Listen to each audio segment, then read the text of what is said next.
is Tara and I'm with Flat Top Mountain Farm, and today we're harvesting lavender. We have a distiller and we are making essential oils and hydrosol, so that's what we're harvesting for.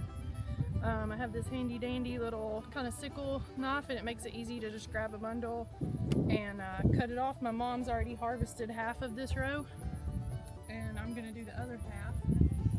Just makes it easy so you don't have to bend all the way over the plant.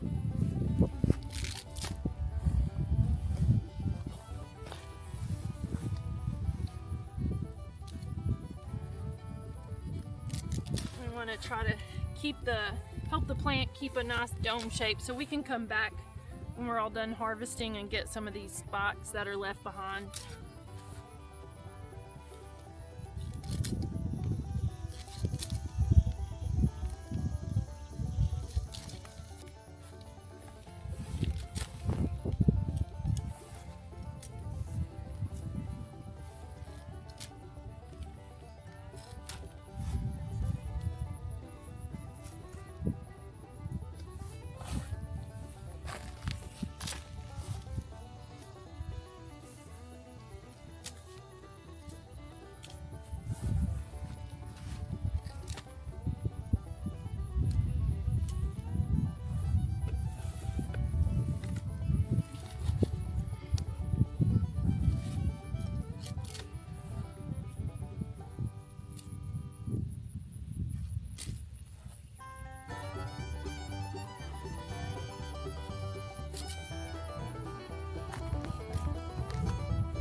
The distiller been pretty easy.